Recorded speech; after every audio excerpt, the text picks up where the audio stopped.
doctor en Derecho Internacional Público, doctor en Derecho Constitucional, ha sido senador de la República, actualmente es diputado a la Asamblea Nacional, representa a Venezuela, a otros parlamentarios y junto a otros parlamentarios de la Unión Interparlamentaria Mundial, también es representante ante la Unión Europea. Presidente de la Comisión Especial para la Defensa del Territorio de la Guayana Esequiba y la Soberanía Territorial de la Asamblea Nacional. Es integrante del Consejo Presidencial para la Integridad Territorial y las Fronteras de Venezuela. Fue corredactor y proponente del artículo 10 de la Constitución Nacional, que vamos a leer más adelante. Bienvenido, doctor Ezcarrá, gracias por estar en este programa. Muchísimas gracias. En primer lugar, un cordial saludo a mi distinguido colega Carlos Pécora.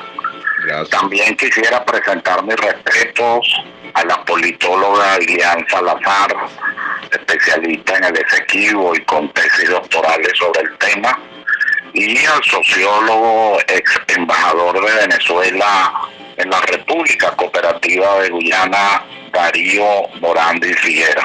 Mis cordiales saludos, los he estado escuchando muy atentamente en cada una de las observaciones y comentarios que sobre este tema tan complejo y delicado para el país debemos tratar, como tú lo estás haciendo, con gente de conocimiento, pero también procurando la participación directa de todos los sectores de la vida nacional. Así es, doctor. Vamos a entrar en materia porque estamos antes del cierre de la pausa aquí de la emisora. Estamos hablando sobre la participación de ExxonMobil, porque si usted estaba escuchando, vio la disertación que hizo la licenciada Ilian sobre la participación de transnacionales en el sector y del ex embajador de Venezuela ya en Guyana, el sociólogo Morandi, que surge la interrogante: esa planta de proceso que van a sacar allí, que está extrayendo petróleo en el Esequibo, ¿fue o no fue autorizado por el gobierno venezolano? Es una pregunta obligatoria para toda la audiencia. Hay que ser muy claro en eso. Nunca ha sido autorizado que en la zona en reclamación pudiera hacerse lo que en este momento se está haciendo. Eso nos lleva, Pécora, a intentar, ya vimos la visión demográfica, geopolítica, algo de la geoestratégica, sociológica, pero no podemos obviar el elemento jurídico, porque a fin de cuentas, más allá de las relaciones de poder y del orden mundial geopolítico, sin lugar a dudas, no lo negamos, en este momento estamos esperando una decisión de la Corte Internacional de Justicia que va a definir finalmente el camino a seguir de parte del Estado venezolano. Entonces te pido, por favor, me disculpes que voy a orientar hacia lo jurídico algunas consideraciones que no pueden escapar. Creo, si tú lo permites, que creo que son fundamentales para los radioescuchas. Lo primero que hay que decir es que tenemos unos antecedentes que seguramente trató la licenciada politóloga Sánchez en relación a el Esequibo, la licenciada Ilian Salazar.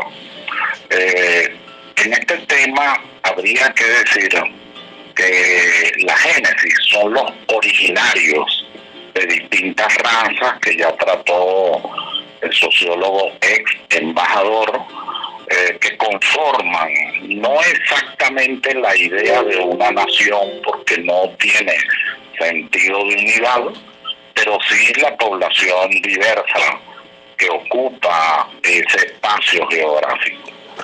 Eso está caracterizado por tres tratados fundamentales: el de Westfalia, que es la guerra larga europea, además relacionada con el Caribe y en particular con lo que hoy es la República Cooperativa de Guyana. También el Tratado de Münster, donde se establece una contención entre España y por supuesto Inglaterra, y finalmente el Tratado de Utrecht, que da por concluido ese ciclo bélico.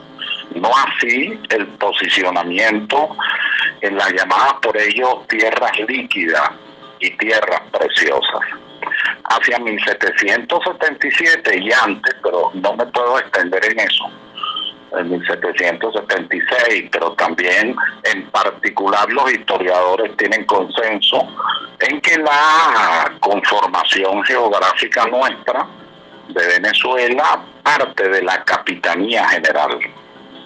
Esto después es consolidado no en la Constitución Madre de 1811, que por razones obvias no podía determinarse ahí el territorio, sino las provincias participantes en la independencia, y lo que se estableció fue una cláusula de diferimiento. Pero en la Constitución de 1819 y en la Ley Fundamental de Colombia, bajo la égida del padre libertador Simón Bolívar, entonces sí aparece con claridad nuestro espacio geográfico, que es el correspondiente a la Capitanía General, y así lo dice el artículo 5 de la Ley Fundamental de Colombia, la Grande, de la Unidad Latinoamericana. Esto se repite en la Constitución de Cúcuta de 1811, luego se repite en 1830, y todo el ciclo de las 26 constituciones venezolanas hasta 1961.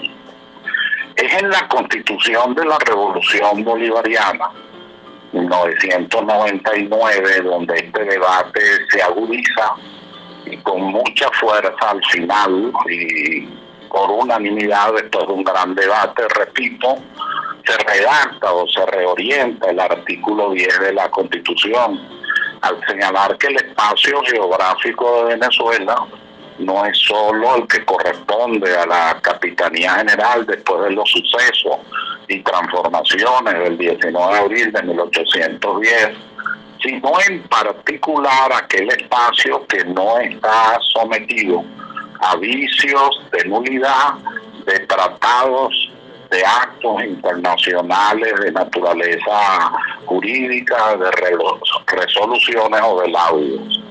Cuando menciona los laudos, en realidad se está refiriendo de manera directa, y así lo dice la exposición de motivos, al nefasto laudo de París de 1899, cuyo precedente es en 1897 en el Tratado de Washington. El país nacional debe saber que ahí no hubo representación oficial de Venezuela. Inglaterra, la Gran Bretaña, se negó a eso, y el Tratado de Washington es producto de un acuerdo fundamentalmente entre la monarquía de la Gran Bretaña y la naciente República de los Estados Unidos. Luego, en 1899, este primer tratado es el preámbulo de 1899, porque ahí estaban las reglas de arbitraje. Ahí se produce entonces un hecho nefasto, muy dañino para el país. Se despoja a Venezuela de su territorio y se le coacciona moralmente que si no se acepta, así se le dijo a los integrantes de la delegación norteamericana, pues nosotros no estábamos allí oficialmente, se les dice, bueno, si ustedes no aceptan por unanimidad este tratado que se está proponiendo, aunque se despoje a Venezuela de una parte significativa de su territorio, entonces iríamos a las bocas del Orinoco. No debemos olvidar que entre las 4 líneas Schomburg, que era el caballero, pues que geógrafo que había contratado Inglaterra, prácticamente el territorio llegaba al que ellos estaban planteando, la Gran Bretaña, hasta más allá de Upata y al borde de Puerto Ordaz. O sea que, disculpe doctor, casi que somos guyaneses o ingleses nosotros, ¿no? Y en consecuencia, por eso es que la Constitución del Estado Bolívar, tan bellamente redactada y que yo aplaudo, la Constitución del Estado Bolívar tiene dos cláusulas, una de las cuales se refiere casualmente a lo que yo estoy diciendo en este momento, y se refiere al territorio que se le despojó de manera específica en la Federación Venezolana al Estado Bolívar. Ese es un territorio que pertenece en una parte al delta y una parte muy pequeña de Sucre, pero la parte, el 90% fundamentalmente es del Estado Bolívar.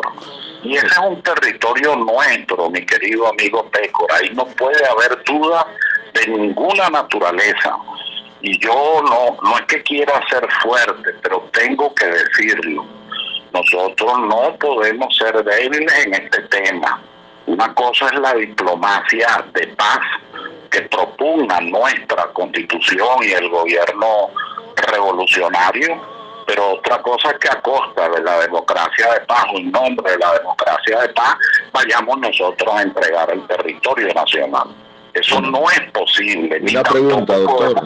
Ni tampoco podemos aceptar, Pécora, esa idea de que le estamos quitando la mitad del territorio a Guyana, porque eso no es de Guyana, ni nunca ha sido de Guyana, como lo demuestran los títulos. Además, el conflicto no es con Guyana, es con la Gran Bretaña en el orden jurídico. Guyana no existía.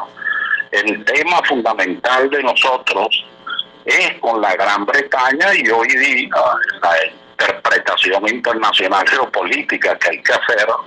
Entonces no solo es que está el CARICOM de alguna forma, donde ahí sí hay que desarrollar mayores acercamientos y un lobby internacional más significativo, pero nuestro conflicto es con los Estados Unidos, que tiene una visión geoestratégica que tiene como punto de partida la fachada atlántica, que nosotros debemos defender con mucha fuerza y convicción patriótica. Una pregunta, doctor.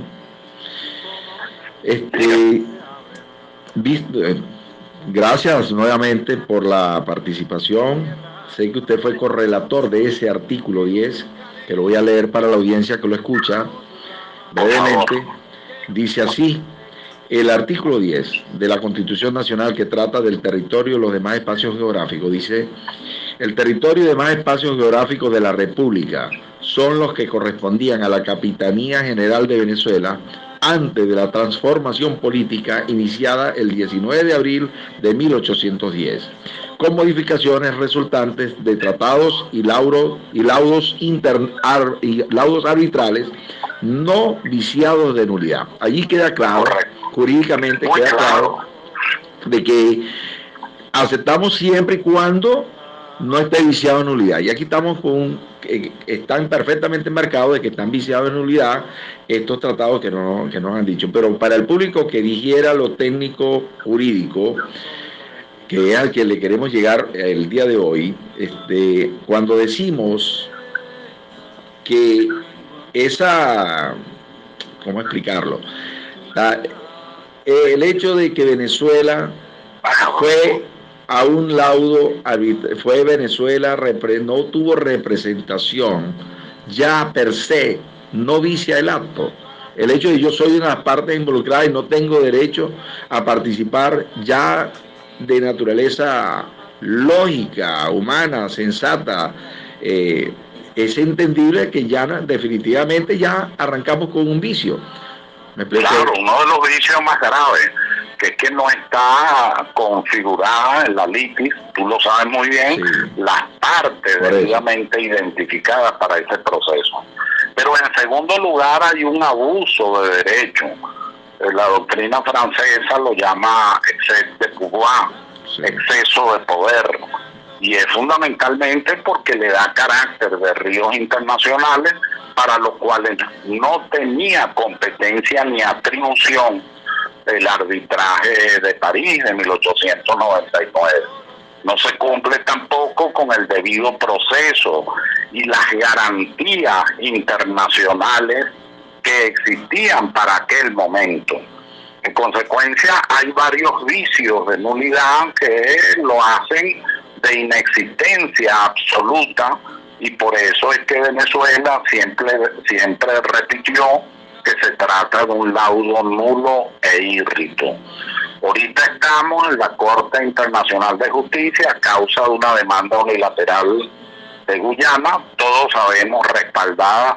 Creo que la doctora socióloga lo dijo con mucha claridad, la doctora Salazar, en el sentido de que estaban pagados, y eso lo declaró el jefe de gobierno de Guyana, que sus abogados están pagados por la ExxonMobil, así como el financiamiento por la ExxonMobil.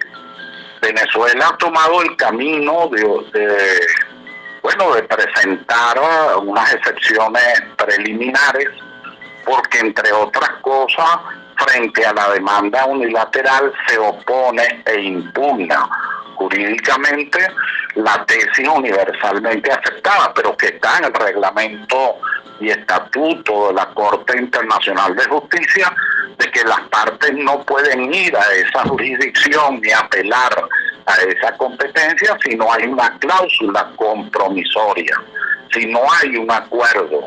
Y Venezuela ha sido muy clara, muy precisa en señalar que no va al sistema judicial, que no va a un arreglo judicial.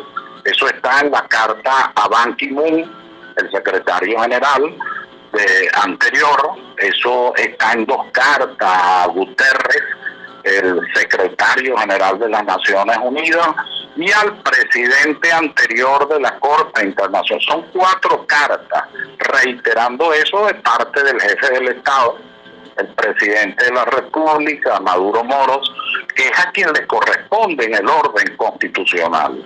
Porque en el Parlamento, como en el Poder Judicial, como en el resto de los poderes, se aplica la norma constitucional en virtud de la cual todos colaboramos cuando se trata de los fines del Estado, pero respetando la preeminencia competencial que tiene el presidente de la República, actuando como jefe de Estado y no como jefe de gobierno. Doctor. Eso obliga a la unidad nacional, eso obliga a que, independientemente de la pluralidad de las ideas, que es bienvenida y que forma parte de nuestra cultura democrática y jurídica, debe haber un sentido de unidad nacional de todos los ciudadanos, del pueblo de Venezuela, de todos los poderes. Este es un tema suprapartido, este no es un tema de sensibilidades personales, este es un tema de la patria, y yo soy de los que cree que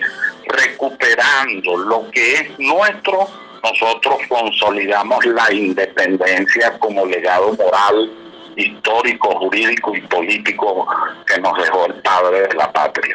Doctor, me estaba pidiendo en un momento la palabra, creo que iba a hacer un inciso sobre su comentario. Sí, yo creo que es importante destacar un elemento que señalaba el doctor Ezcarrá en lo atinente a la razón, vamos a decir, lo contenido, lo que expresa el contencioso. Eso no tiene discusión. O sea, la razón de Venezuela, la razón jurídica, no tiene discusión. Para mí eso está absolutamente claro. Ahora, cuando contextualizamos el problema jurídico, nos encontramos con que hay un problema político muy difícil de resolver, y allí es donde realmente comienza uno a entender que desde el punto de vista geoestratégico, la claridad que tuvo el presidente Chávez para expresar algunas cosas que fueron mal interpretadas, por ejemplo aquello de haber dicho que Venezuela no iba a ser impedimento para el desarrollo del Esequibo. Yo creo que eso hay que reiterarlo y explicarlo claramente. El presidente Chávez tenía absolutamente claro la importancia, el carácter geoestratégico de eso y la importancia jurídica que eso tenía para nosotros. Pero al mismo tiempo hay que evaluar un contexto social mucho más profundo en este momento. Bien. Hay que aclarar, es bueno aclarar cuando se hace algunos sectores, no sé con qué intención, se plantean distorsiones sobre algunas políticas públicas. Yo creo que es suficiente con contestar en relación a la conducta del presidente Chávez cuando se trataba de instalar en la zona en reclamación una plataforma para el lanzamiento de cohetes espaciales por una empresa de capital norteamericano importante, aunque había otros capitales. Y el presidente Chávez enfrentó eso con soberanía, con independencia, con claridad, al punto que evitó pues que eso ocurriera. De la misma manera con el presidente Maduro. Se ha referido en las cartas que conozco de manera directa, se ha referido con mucha claridad a lo que es la doctrina de Estado de Venezuela. Pero hemos llegado a un punto, yo soy también de los que cree, yo tuve un gran profesor, Manuel García Pelayo, en Derecho Constitucional, y él decía, hay una relación dialéctica permanente entre la inmutabilidad de la norma y la mutabilidad histórica, que siempre es política. Es decir, nosotros no podemos separar la norma del hecho político. Tiene que haber una relación interpretativa fundamental, de tal manera que hay una doctrina de Estado que primero es política y tiene su asiento en el artículo 1 de la Constitución y en nuestra Declaración de Independencia, entre otros documentos fundamentales.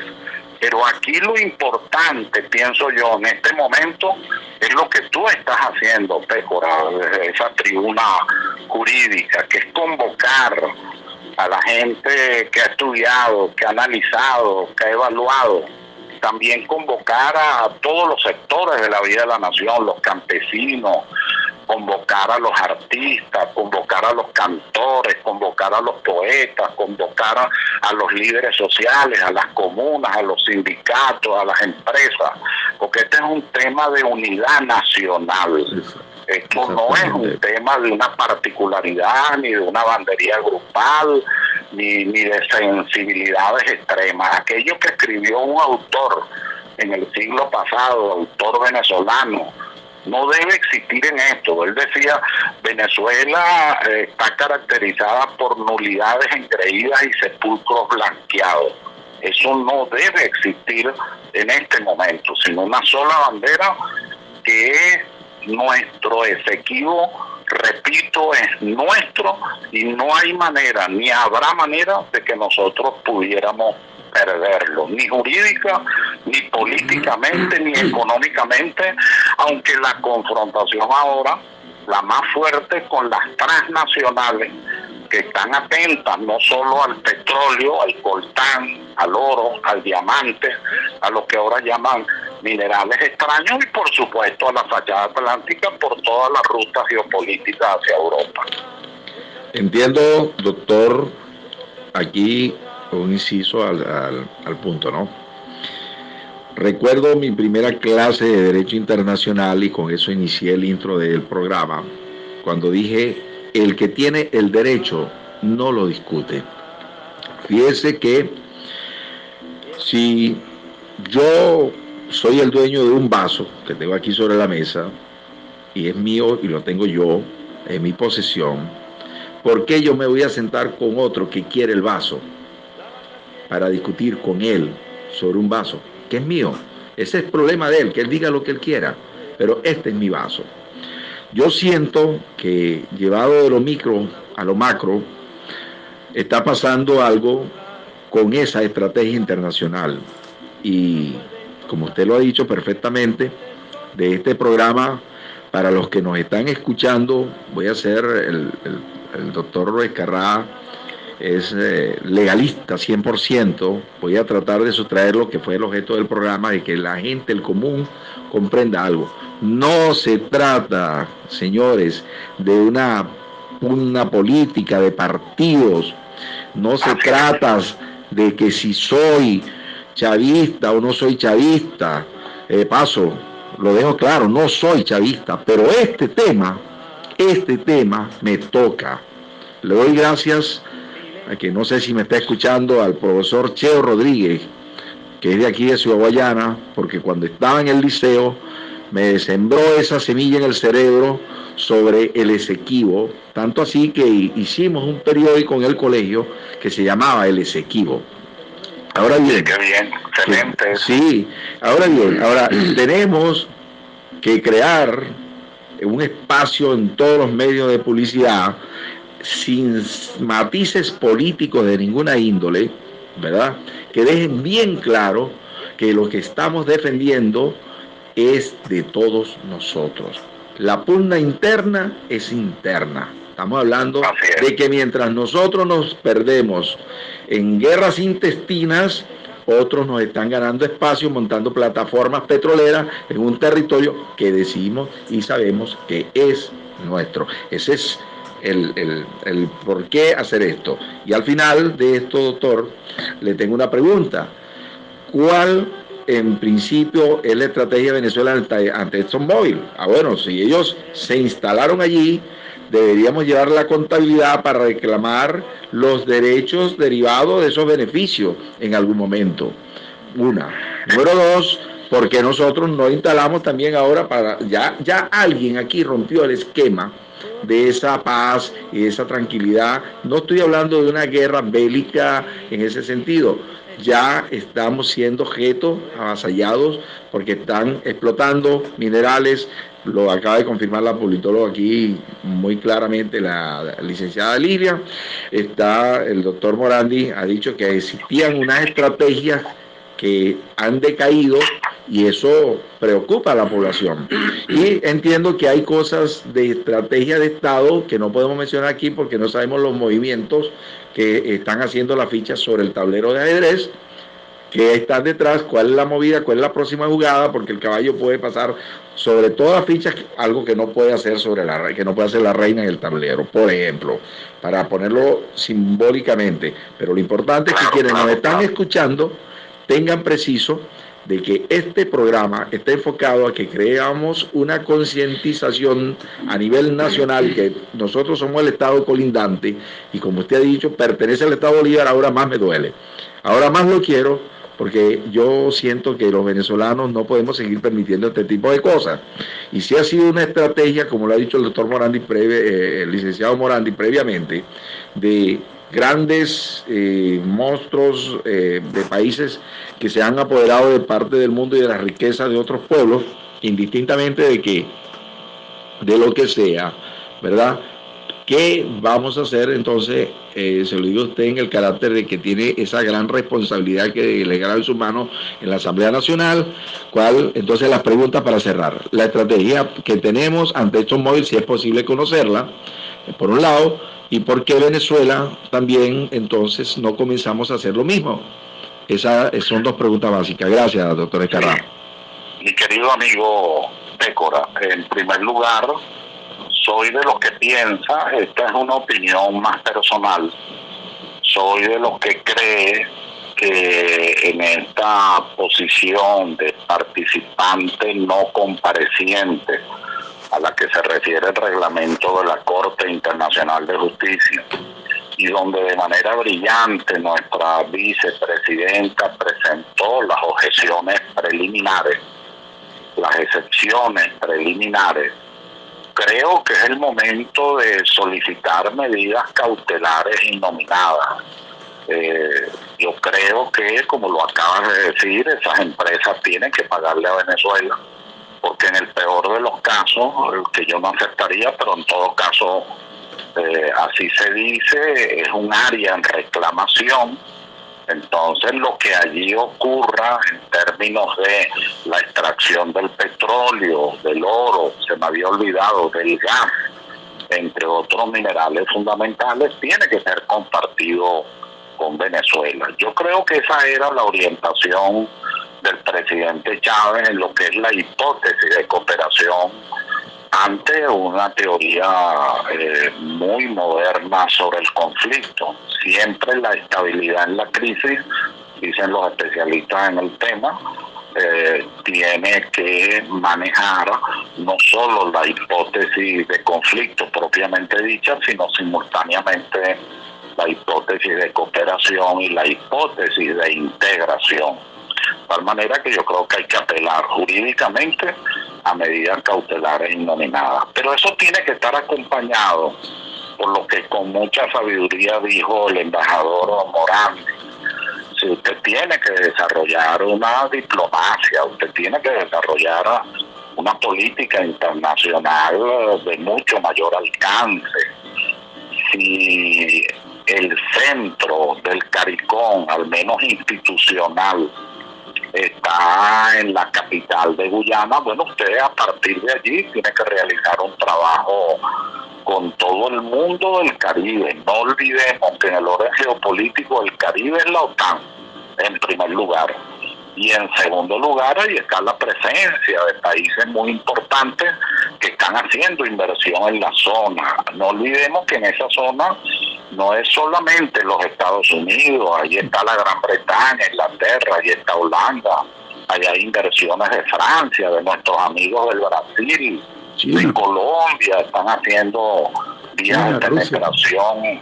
Entonces, necesariamente esto hay que trabajarlo en una interpretación global de la política exterior y en una acción diplomática muy coherente. En el orden militar, la verdad es que tengo una relación muy fuerte, permanente, cercana sobre este tema.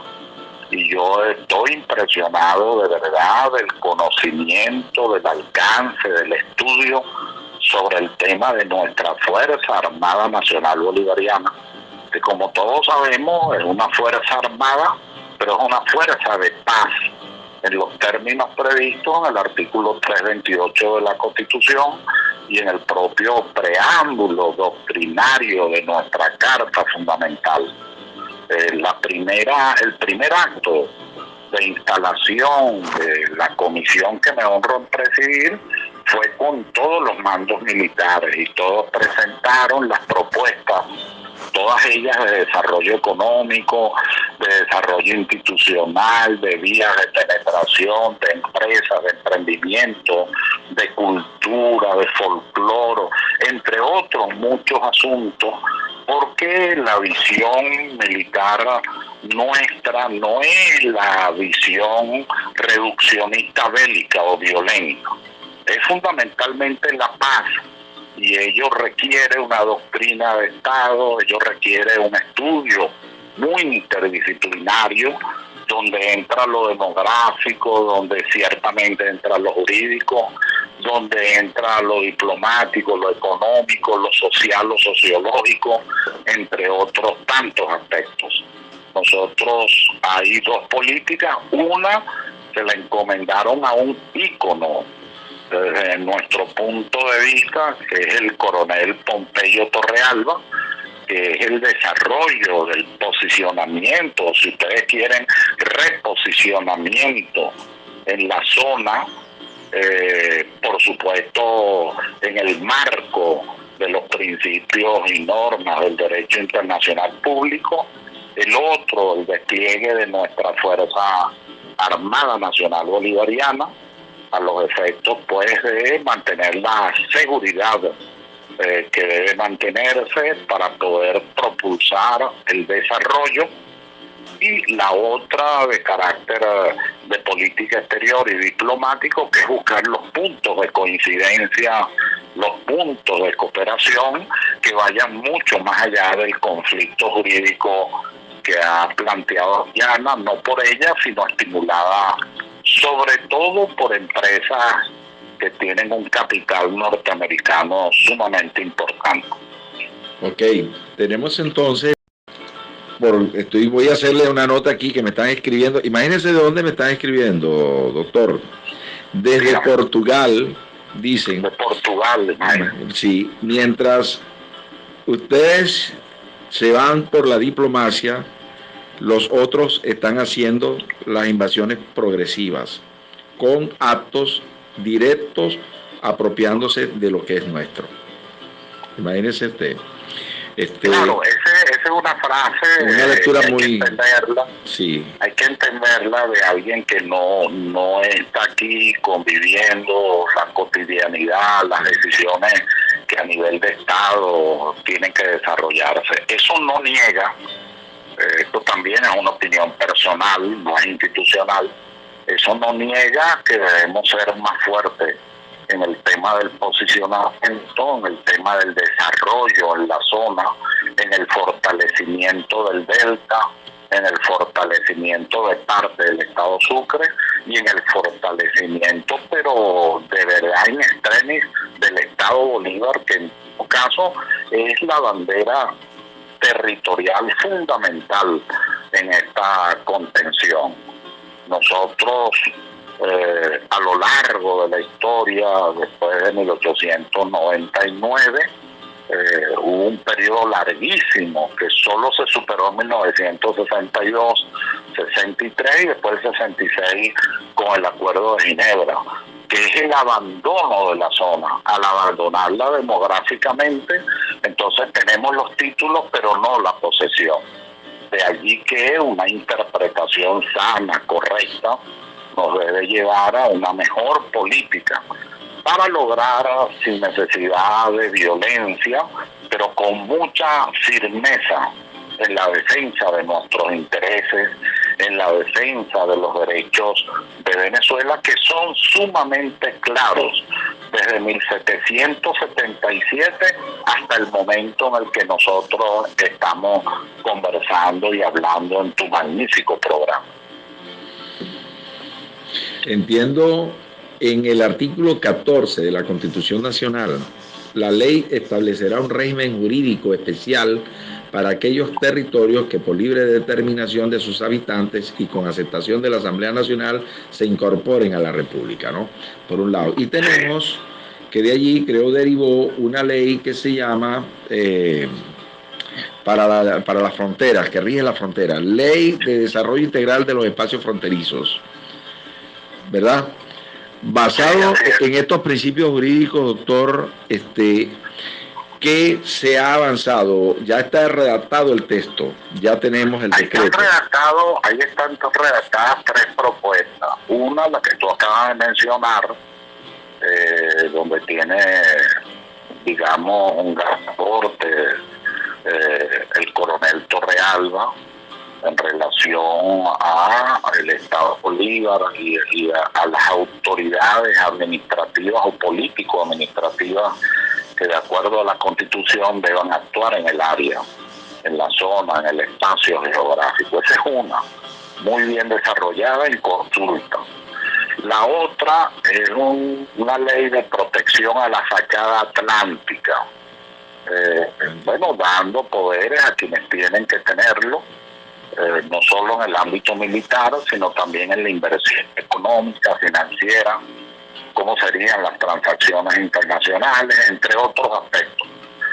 Y la última, también propuesta, es la redacción de un referéndum consultivo, porque insistimos en una democracia participativa, en una república como la concebida en la Constitución 1999, es fundamental en el momento preciso la consulta al pueblo de manera directa, y así lo prevé el texto constitucional, de tal manera que ya hay esas tres propuestas, una en la manera de referéndum y dos en la forma de leyes constitucionales o leyes orgánicas. Entiendo. Se están trabajando algunos otros documentos ya dirigidos más a la integración de sectores, al apoyo que hay que dar en este momento, que nos viene una decisión, hay que tener, manejar las distintas hipótesis de lo que ahí pueda ocurrir y ser pécora, me pongo a la orden en tu programa, ser muy pedagógicos. Entiendo, no, gracias. Ahorita con esta decisión que viene, queremos todo, pues que sea favorable, es lo que le pedimos a Dios y a la Virgen, pero cualquier cosa contraria tenemos que ser muy pedagógicos, no utilizar esto como bandería grupal o de carácter demagógico, sino entender que por encima de todos nosotros, tú lo acabas de decir, de los partidos, yo te puedo dar un ejemplo, la comisión nuestra, el 30% de la oposición y el primer vicepresidente es Timoteo Zambrano, de la oposición. y durante 2 años hemos trabajado incluso con temas de seguridad y defensa, con temas de reserva, con temas que tienen que ser tratados de manera cuidadosa y delicada, y yo no tengo ninguna observación que hacer que no sea aplaudir a todas esas diputadas, pues hay diputadas ahí de la oposición y diputados que conjuntamente con las fuerzas bolivarianas están trabajando en políticas de Estado a partir de esa comisión especial. Lo que tú dijiste hay que reiterarlo, esto no es un tema el blanco, el azul, el amarillo, el rojo, del chavismo, del antichavismo, de eso no es eso. Este es un tema nacional, este es un tema de la patria, este es un tema donde hay una voluntad de la nación entera, del pueblo de Venezuela, a no perder de ninguna forma su territorio. Tú ves, Pécora, el territorio de la Capitanía General y ves el territorio hoy, y estoy seguro que se te salen los lágrimas cuando tú te des cuenta que hemos perdido más de la mitad del territorio nacional. Entonces, bueno, esa historia terminó, esa historia concluyó, y aquí hay una posición firme, aquí hay una posición clara, inequívoca, de defensa de la patria y del legado del padre libertador Simón Bolívar. Ahora bien, tengo que darle espacio a la audiencia que se está comunicando. Por aquí dice una señora: 1000 disculpas para el doctor Ezcarrá, pero estoy en Ciudad Guayana, San Félix, y tengo el mismo sentir que la señora que escribe de Portugal, y el mismo sentir de muchos. Hace la acotación. Respecto a eso, ¿qué programas educativos estamos presentando en los actuales momentos? ¿Qué plan nacional existe para infundir a través de las escuelas, de las universidades, de todos los gremios, incluso el de abogados? Vamos a estar claros. Hemos sugerido a la ministra de Educación, que como sabe fue gobernadora de Monagas, tiene una gran experiencia. Nuestra comisión le pidió formal y expresamente que el mapa integrado, lo que hoy llaman zona de reclamación del río Esequibo para acá, el mapa como tal, sin esas rayas, esté en las escuelas y en todos los liceos de Venezuela. De la misma manera, nos hemos dirigido al ministro de Educación Universitaria Superior, porque hay que desarrollar el estudio en profundidad en el área geopolítica, en el área geoestratégica, en el área jurídica, por el procedimiento en el que estamos en este momento, entre el área histórica, sin lugar a dudas, para que tengamos una mayor conciencia de lo que está ocurriendo, de lo que puede ocurrir y de cuál es el camino a seguir para la defensa de la patria. Yo comparto la inquietud de la señora, la inquietud del amigo de Portugal, todos la tenemos. Yo voy a ir en los próximos días, creo que en 2 semanas, al Consejo Legislativo del Estado Bolívar, invitado, voy a dar una exposición, pero a la vez presentar una propuesta de ampliación de la Constitución del Estado Bolívar. Aprovecho de saludar al gobernador, que me pone una nota aquí, que está oyendo el programa. Él es nuestro amigo, un gran luchador social, y bueno, aquí la idea es sumar, no dividir. Excelente. Dice otro oyente: doctor, buenas tardes. ¿Por qué la entrada del Esequibo por Leten es controlada por autoridades guyanesas? Así textual. Porque ese fue un error histórico.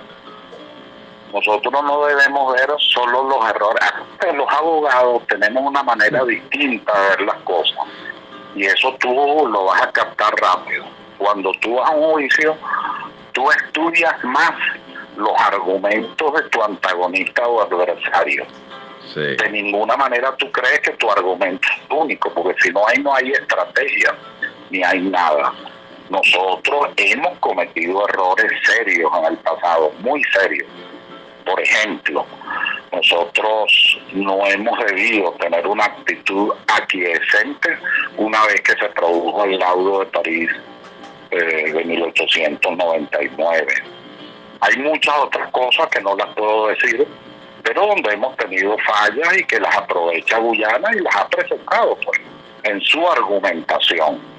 Pero nada de eso vale los títulos que tiene Venezuela. Venezuela tiene una cadena de títulos inexpugnables.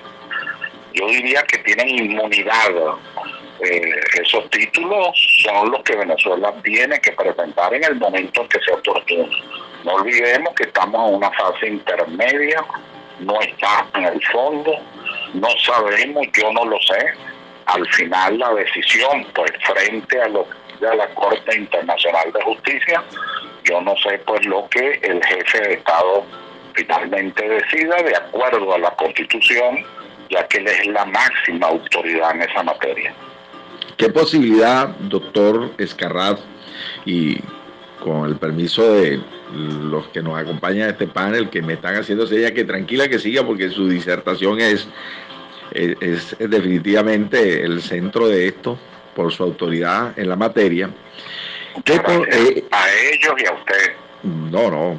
E incluso la emisora no dijo, no vamos a corte, dale que le diéramos play a continuar. Fíjese, porque ahí estamos teniendo una audiencia bastante amplia en este momento. Qué bueno, extraordinario. Sí, excelente, porque por el país, por la patria. Exactamente.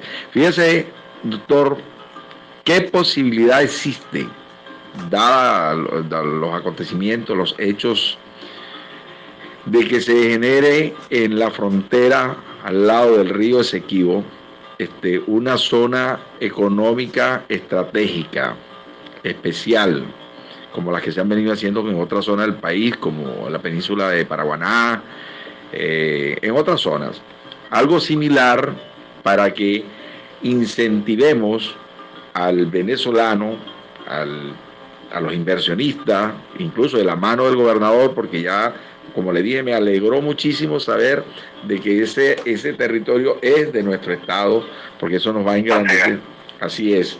Entonces, ¿qué posibilidad hay de que se plantee una presencia jurídica como la que está haciendo Guyana con ExxonMobil del lado de nosotros, haciendo una zona estratégica económica allí en esa zona?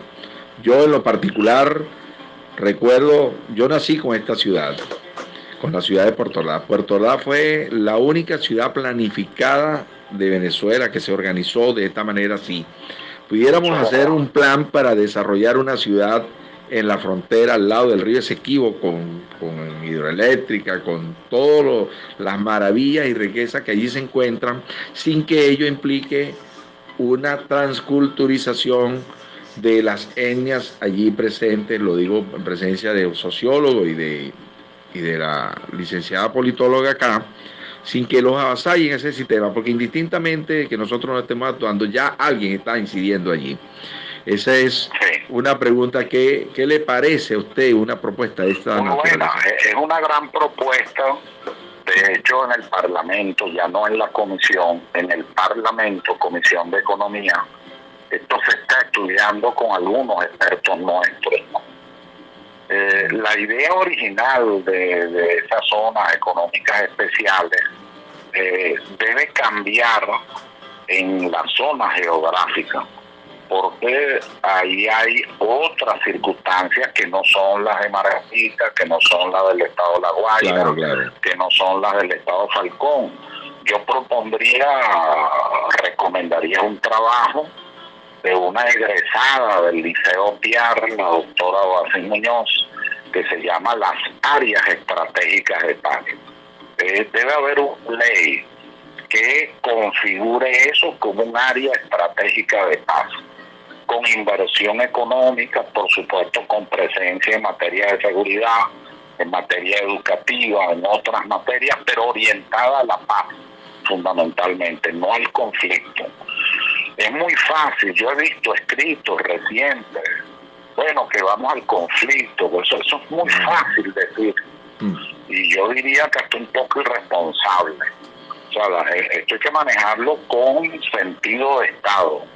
Esto hay que manejarlo con sentido de soberanía, de integridad del territorio. El presidente acaba de instalar una comisión de la que formo parte para la integridad del territorio nacional y de la frontera, donde está el Consejo de Defensa de la Nación, donde está la presidenta del Tribunal Supremo de Justicia, que tiene varias decisiones que anunció allí en relación a la nacionalidad de los efequivanos. Y aparte de eso estaba también, bueno, por supuesto, la Comisión de Política Exterior. Habían, al lado mío estaba el Procurador General de la República con la vicepresidenta, todos procurando que el conjunto de propuestas la podamos sistematizar, jerarquizar y sobre todo implementar. Pues yo presenté en nombre de la comisión, creo que en menos de un mes, habían solo 2 sesiones que habíamos tenido el año pasado cuando se inició esta comisión, y presentamos 100 propuestas. 20 eran de seguridad y defensa y por lo tanto no pudieron sino entregársela al presidente de la Asamblea y que él le diera el trámite correspondiente. Pero las otras 100 sí eran propuestas que vinieron de las empresas del estado de Guayana, que vinieron muy fuertes, muchas de Puerto Ordaz, de colegios de abogados, de colegios de internacionalistas, de una serie de sectores. Claro que no abarcó todos los sectores que hay que abarcar, porque, repito, este es un tema de unidad nacional. Este es un tema suprapartido, supragrupo, suprapersona. Este es un tema de la voluntad histórica del pueblo de Venezuela de mantener su independencia y su soberanía. Entiendo. Doctor, fíjese lo siguiente, ¿no?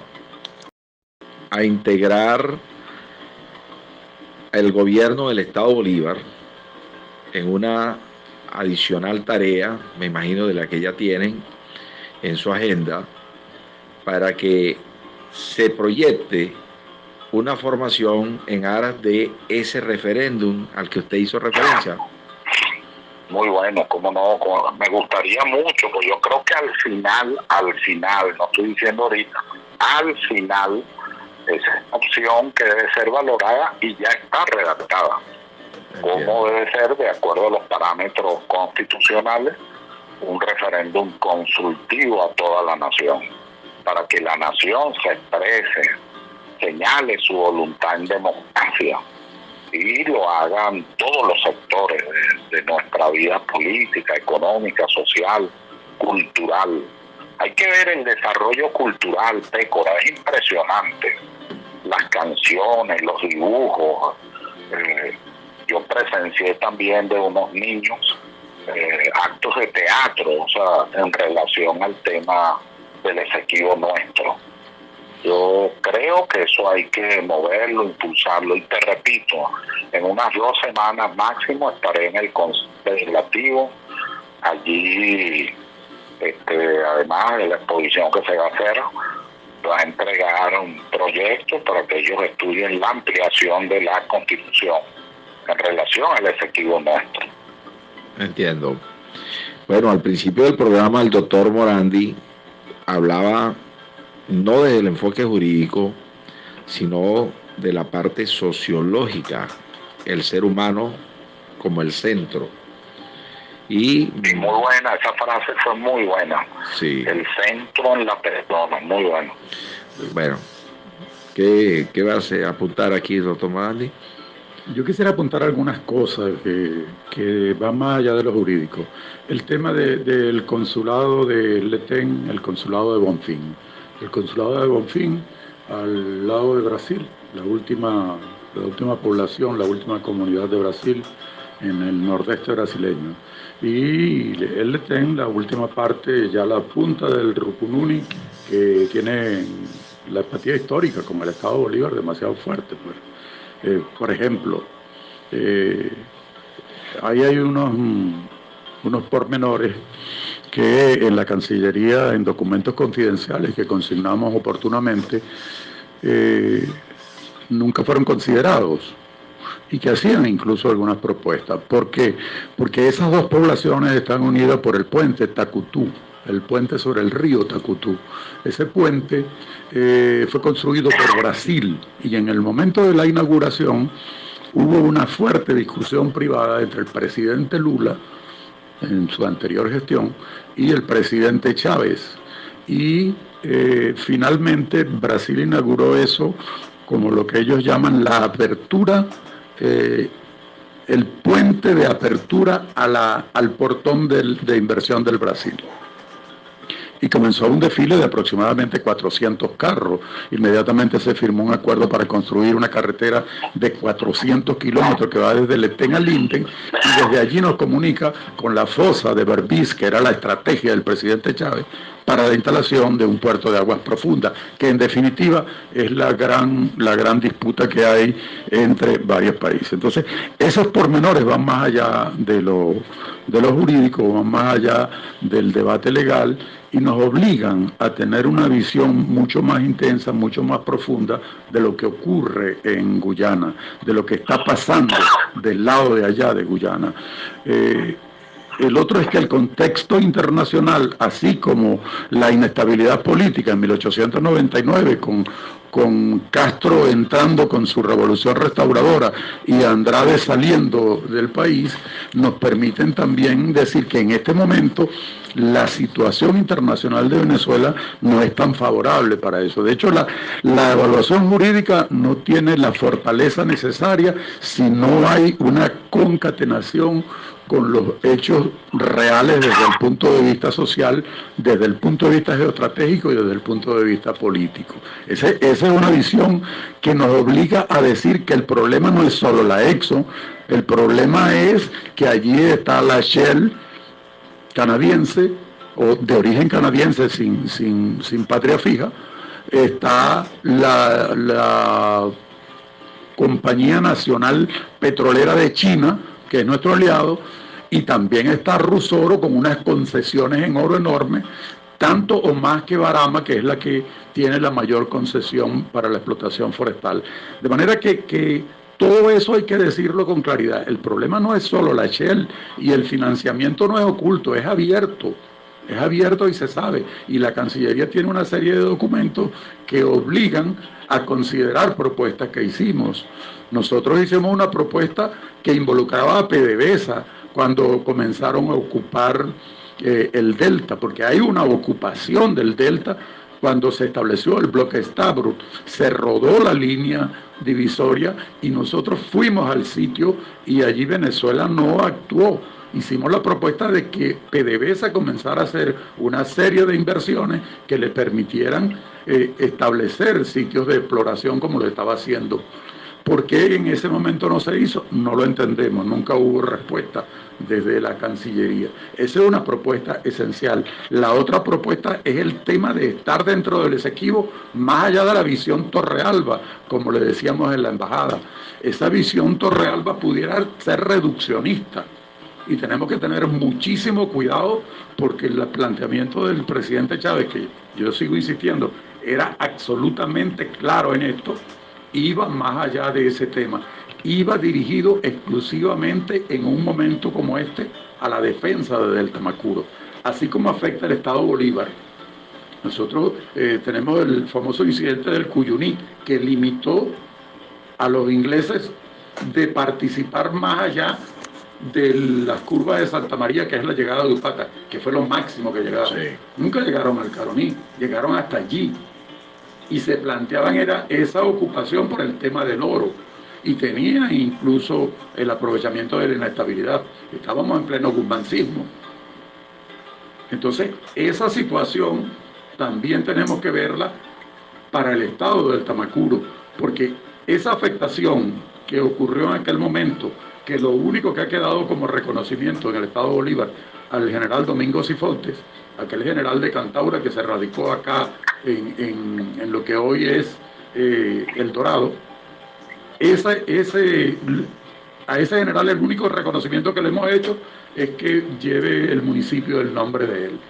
Pero, ¿por qué no incluimos en los tesis de estudio, como lo venimos planteando hace tiempo, en los programas de estudio, tanto de primaria como secundaria, los trabajos presentados por el doctor Horacio Cabrera Sifonte, que quizás fue el tumeremense que más estudió a fondo los detalles de lo que estaba ocurriendo allí y algunos detalles que nadie ha tomado en cuenta, ni en el contencioso, ni en absolutamente ningún historiador lo cita para nada. Esa importancia del Estado de Bolívar estamos obligados a reivindicarla en la Constitución regional. Ya lo intentamos hacer cuando estuvimos en la Asamblea, en la vieja Asamblea Legislativa, y aprobamos esta Constitución. Esta Constitución es producto de un debate en los propios pueblos del sur, que la hicimos mientras estábamos allí. Pero en este momento el debate sobre el delta es estratégico para el delta y para Bolívar. Acordemos que la fachada atlántica es la única salida que tenemos para todo lo que se produce en las empresas básicas. Cuando las empresas básicas comiencen a generar toda la producción que generaban cuando estaban en plena capacidad de ejecución, entonces necesitamos tener un delta totalmente libre. Y hay un proceso de ocupación progresiva. Los talados exploradores han sido instalados y Venezuela no ha actuado. Esa actuación la hemos venido reclamando desde el 2010. Eso no es nuevo.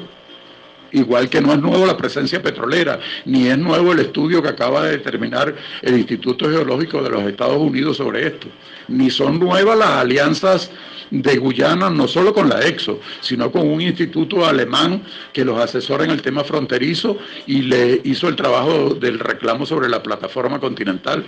Tampoco es nuevo la participación de algunos diplomáticos mexicanos directamente con la Corte Internacional de Justicia. Entonces, en ese contexto, nosotros estamos obligados a algo que tenemos en el contencioso que es indiscutible, como decía el doctor Escarrá. Es decir, desde la perspectiva legal no hay absolutamente nada que ponga en duda que Venezuela es la dueña de ese territorio.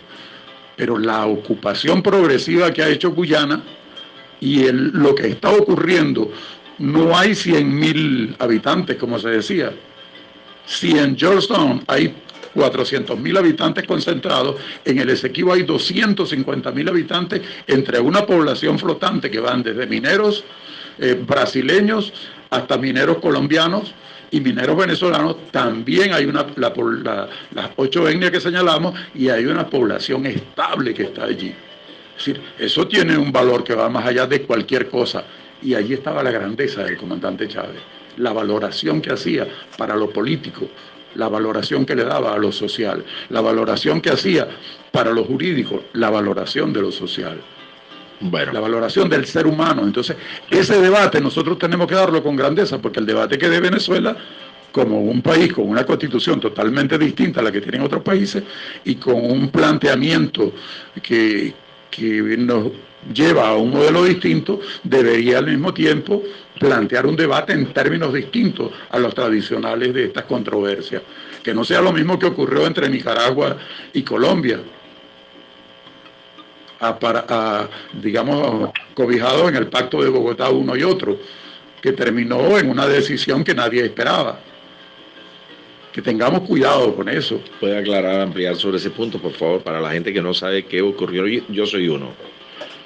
Bueno, recordemos que el Pacto de Bogotá fue una especie de acuerdo o tratado internacional firmado por varios países que Colombia terminó ratificando, lo que es el último paso, digamos, para adherirse al tratado en 1968, comenzó en el 48.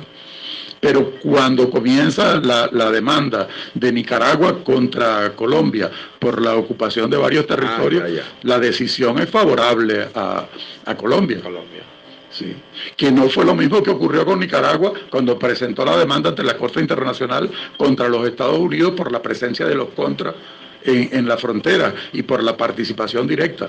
Fue el contenido social que le dio Nicaragua a eso lo que le dio una victoria a Nicaragua. Fue la presencia de un hombre como Ernesto Cardenal, que más allá de cualquier otra cosa le dio un profundo contenido político. Esos documentos hay que estudiarlos paso a paso. O sea que tenemos referencias regionales en lo que se refiere a estados acá. Doctor Escarrá, sigue con nosotros, ¿no? Sí, solo unos comentarios finales antes de despedirme. El primero, bueno, suscribo en su casi totalidad la exposición del ex embajador nuestro en la República Cooperativa de Guyana, el sociólogo Darío Morandi. Y agregar a eso que hoy día el caso Nicaragua por la isla de San Andrés, por el sector geográfico de San Andrés con Colombia, nos permite una visión mucho más clara de lo que es un participante no compareciente en la Corte Internacional de Justicia, pero también es toda una doctrina en lo que respecta a la presentación de objeciones preliminares a una decisión de esa Corte, como está ocurriendo en este momento. En segundo lugar, insisto, estamos a la espera de una decisión de la Corte. Yo comparto la tesis del posicionamiento, comparto la tesis, por supuesto, del desarrollo, del progreso multisectorial, multifactorial que eso supone. Bastaría recordar lo que hace, creo que mes y medio, dijo el canciller de Guyana: nosotros estamos dirigidos, palabras de él, a una producción de 1 millón de barriles de petróleo. Hay que ver lo que eso significa aquí al lado nuestro. A la vez, un conjunto de empresas multinacionales en el tema del oro, que fue lo que originó, como todos ustedes saben, la presencia de Inglaterra. Habían las llamadas tierras líquidas, como las llamaban ellos, pero también estaban los espacios geográficos de oro. Esta es una deducción mía. Cuando el Libertador llama la atención a la monarquía inglesa a través de su representante, es porque había lo que suele llamarse una bulla, pero una bulla muy generalizada, que atrajo, bueno, la ambición no solo de Inglaterra, sino de otros países. Eso es lo que está por detrás de muchos de los tratados y de muchas de las normas y de muchas de las situaciones pues que nosotros hemos tenido. Yo creo que hay que tener ciertamente una visión integral, pero en este momento el esfuerzo de concientización debe ser intenso. Repito, estamos a la espera de una decisión. Yo no sé qué decisión va a ser esa, porque esos son cosas que maneja directamente el presidente y la vicepresidenta con su cuerpo de asesores. Son los que dirigen la presencia y la mayoría de los escritos que se han consignado en la Corte Internacional de Justicia, en los que hemos ayudado pues en algunos de ellos. Una duda aquí, doctor Escarrá. Una duda. Yo tenía entendido que usted estaba al frente de eso. No, la comisión. No estoy al frente, de la vicepresidenta con un equipo de abogados del exterior, algunos de aquí, la doctora Borrego, la doctora Elsie Cardoso, algunos otros abogados y un conjunto de abogados del exterior con los que he tenido oportunidad de hablar. Uno de ellos, me acuerdo que el año pasado, ahí en la Cancillería, me dijo: cuidado con ese documento de Severo Malet Prebón, porque eso no es prueba. Yo me quedé inquieto con eso, consulté a un gran sabio en esa materia, que es el doctor Cabrera Romero, fundador de la Sala Constitucional del Tribunal Supremo de Justicia, especialista en pruebas, y me hizo todas sus consideraciones de la forma como eso debía manejarse a la hora de presentarlo en una instancia internacional. Entonces, bueno, se ha hecho un trabajo, pero no dirigimos, no somos a quienes nos corresponde ni dirigir ni coordinar, sino nuestra función es más de apoyo, la parte legislativa, la parte de exaltar o de alguna manera motivar a los sectores de la administración pública concernidos en este tema, y por supuesto a las distintas gobernaciones. en un trabajo que un sector de la comisión viene haciendo, que es con las comunas, los sindicatos y con sectores mucho más populares, que es lo que pudiera ser un funcionario de alto nivel. ¿Podría, por favor, doctor? Hemos recibido, Pécora, sí, a diferencia de lo que un amigo mío que tiene una gran televisora y encuestadora me decía, yo no le creía mucho, no, eso no importa, me decía siempre eso. Dijo, oye, yo no tengo el mismo pensamiento. Y con el reflujo que hemos obtenido, nos damos cuenta de que eso permanece en la epidermis del pueblo de Venezuela. Ojalá nadie se equivoque con eso. Eso está allí. Pudiera ser que no tenga unas explicaciones científicas, pero el sentimiento, la conciencia de patria y la decisión de no perder nuestra soberanía territorial la tiene, pero intacta y con mucha claridad. Quería terminar, Pécora, si me lo permite. No, claro. Antes de ir a tu programa, ¿sabes cómo? A ti te debe pasar lo mismo, tú estás comiendo, estás arreglando algo y te cae el libro de tu biblioteca, ¿no? Sí, sí. Así te paras frente al libro, quizás con algún desorden, ¿no? Hoy me cayó un libro que yo había leído, de los discursos parlamentarios de Andrés Eloy Blanco. Imagínese. Ese gran poeta y líder político. Y abrí el libro y está un discurso, fíjate tú, no parlamentario, en el Nuevo Circo, donde él define lo que es una constitución. Entonces, claro, yo le presté atención, ¿no? Dijo, oye, esto yo quería que lo había leído. Y él empieza diciendo y pidiéndole a todos los dirigentes y a los constituyentes, él presidió la constituyente del 46-47, él comienza diciendo, oye, por favor, el pueblo sabe más que nosotros, no lo confundamos, hablemosles de manera directa. Yo quiero hoy hablar de constitución como una escuela de uno de los pueblos más lejanos de la capital de Venezuela. Y quiero ver cómo llegan nuestros mestizos, nuestros morenos, nuestros indígenas. Y en el pizarrón colocar la bandera, colocar el mapa, y entonces yo explicarle que tiene que ver la Constitución con nuestro, hoy diríamos, espacio geográfico y con nuestra bandera. Y colocó una frase en el pizarrón que él dice, lo primero que debemos saber es que una Constitución es la cara de un pueblo, ¿no? La cara de nuestro pueblo está allí, está en el Esequibo nuestro. Debemos repetirlo mucho. Muchas veces. Me gustó lo que dijo el sociólogo y ex embajador en la primera parte de su exposición. Casualmente dijo eso. Sí. Dijo, es preferible decir el Esequibo nuestro, porque eso tiene más sentido y más concreción. Bueno. Gracias, cordiales saludos, que Dios me los bendiga. Fuerte abrazo. Gracias, doctor. Le tenía una última pregunta para despedirme y que para los que nos escuchan, función, el cargo, la tarea que le han encomendado, se desconectó. Bueno, se cayó la llamada, puede ser. No, la pregunta que le iba a hacer era hasta el alcance de dónde está delimitada su función hasta ahorita, en respecto a eso. Funciones absolutamente legislativas. Funciones legislativas solamente, ok. Bueno,